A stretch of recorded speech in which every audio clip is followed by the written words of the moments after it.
I'll stop laughing here in a moment.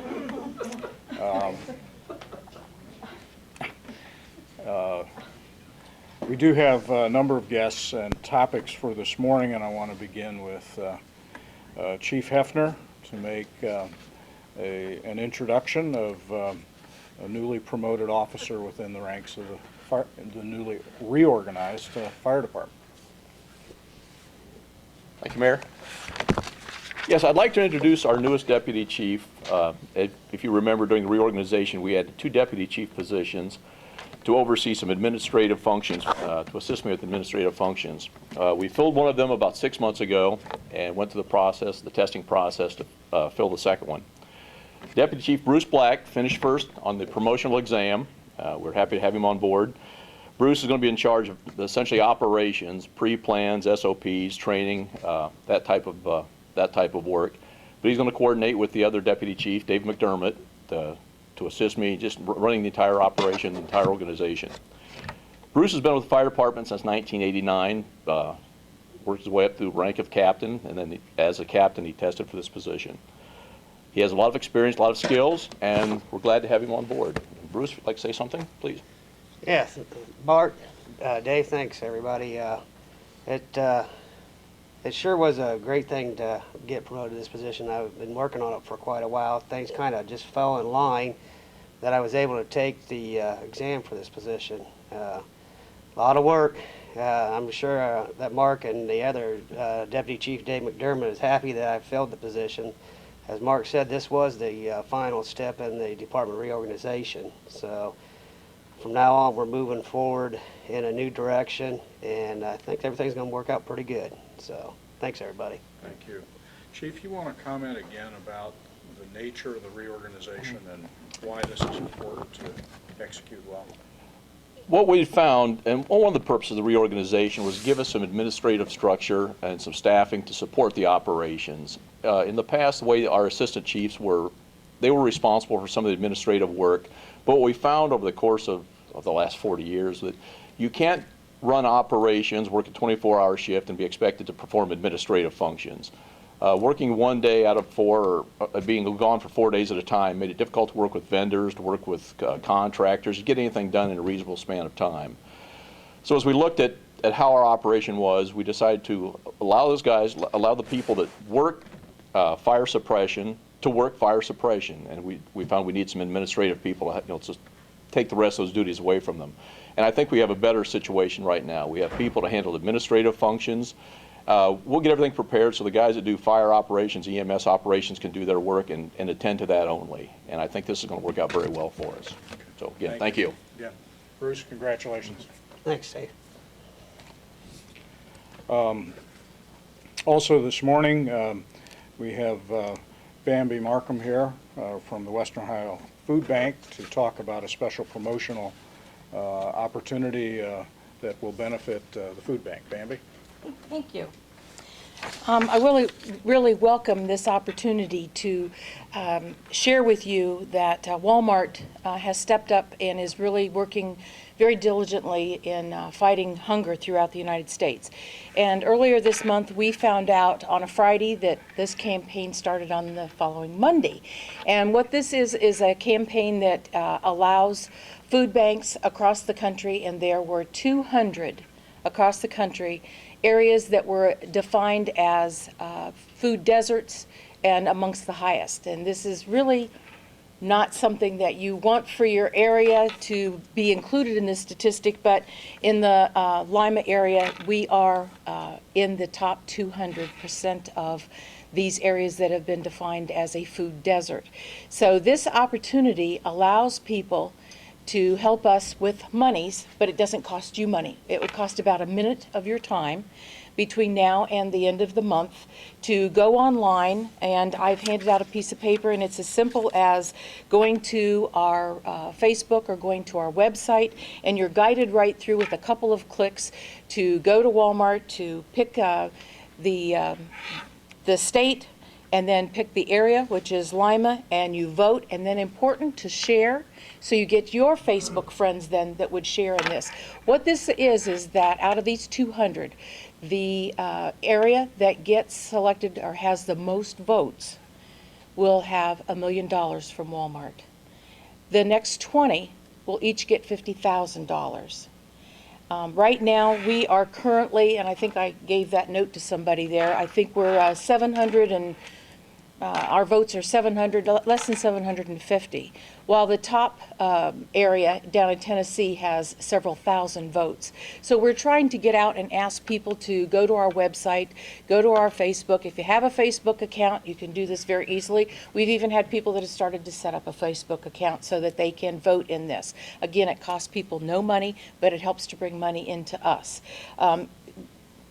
If we could be in that running for the million, we're talking about 25 million pounds of extra food that we could bring in. We're distributing about 6.5 million right now, and the need out there in our 11 counties is closer to 20 million pounds.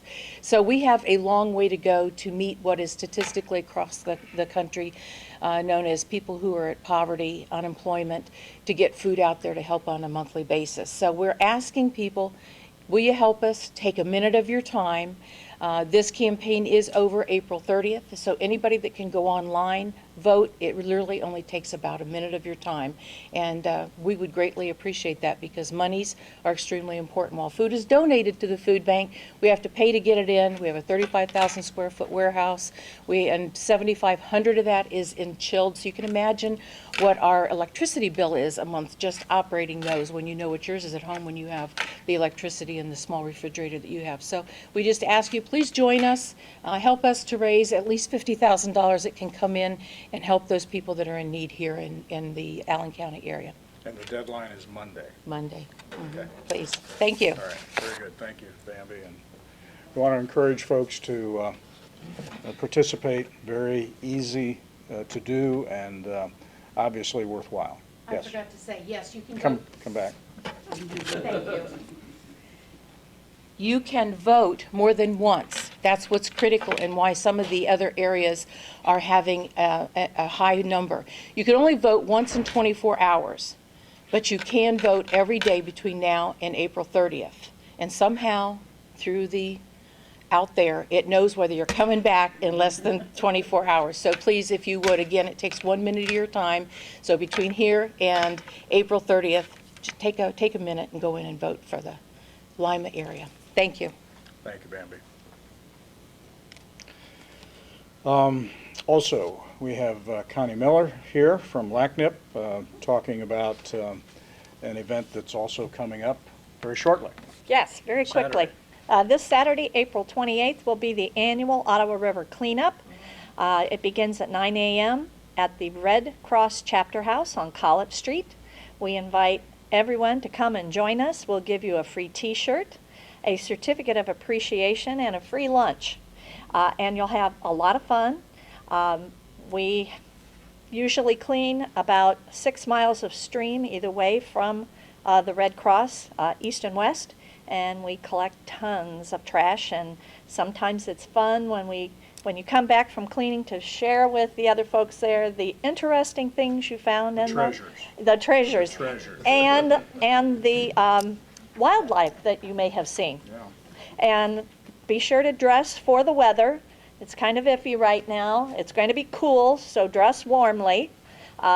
Wear warm clothes, bring gloves. If you don't have any, we'll have some for you. Very Thanks. good. Thanks, Connie. This is a great effort each year. It's going on 20 years of community cleanup that's focused on the river, and I think it works very well in conjunction with the investments the community has made from Ottawa Park all the way through the city to Heritage Park with the Riverwalk. It's a focus of recreation. Water quality improvements have made it obviously an improving environment for wildlife, so this effort to pick up the litter that blows through the winter and collects along the stream banks is really an important effort to make this a much more enjoyable focus for the community. Also, this morning I have Del Barton here from the Parks and Rec Department, Forestry Division, to talk about Arbor Day activities and our status as a tree city. Bill? Thank you, Mayor. I'm just here this morning to announce that for the 24th consecutive year, the City of Lima has been designated as a tree city.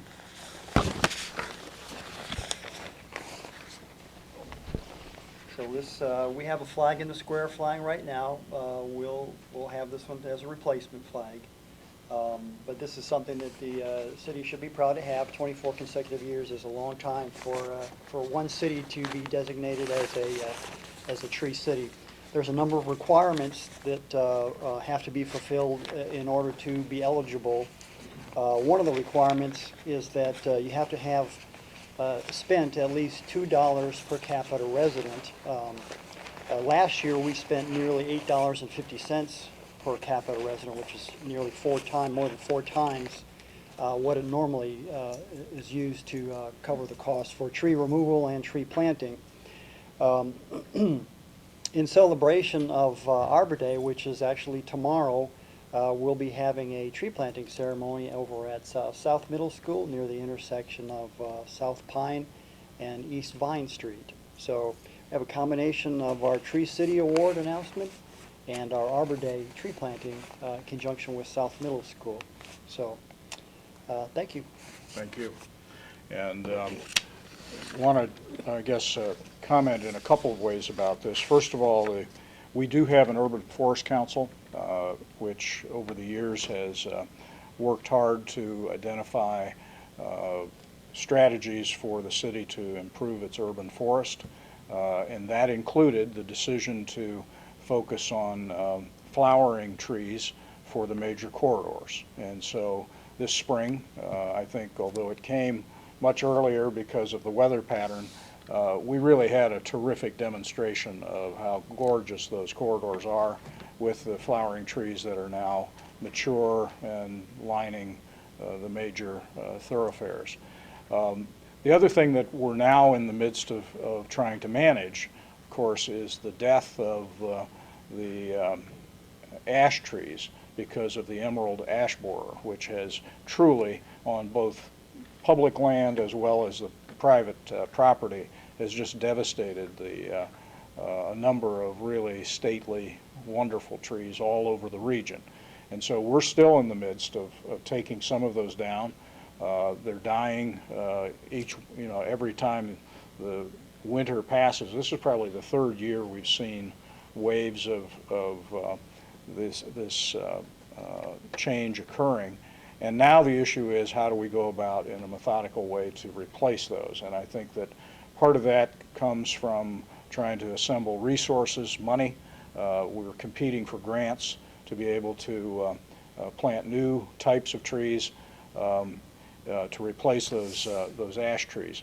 The third issue that we've also been trying to manage better is the planting of trees in the tree lawn area that will not have as much consequence for our sidewalks. I think it was probably in reaction to the death of the Dutch elm trees several decades ago, when the city decided to plant principally silver maples, I think, that because they were fast-growing trees. Those silver maples, however, had the consequence of having root systems that were relatively near to the surface. And so as a result, when they were planted between the curb line and the sidewalks, they've contributed to heaving those sidewalks. And we recognize that as an issue. And I think that the Forestry Division is working hard both to deal with the consequences of that, but also to come up with a replacement strategy. Trees really are an important part of our community. I do have a proclamation here, which I'm going to give you, Del, and I think it'll probably be presented tomorrow, but essentially it recites the virtues of having trees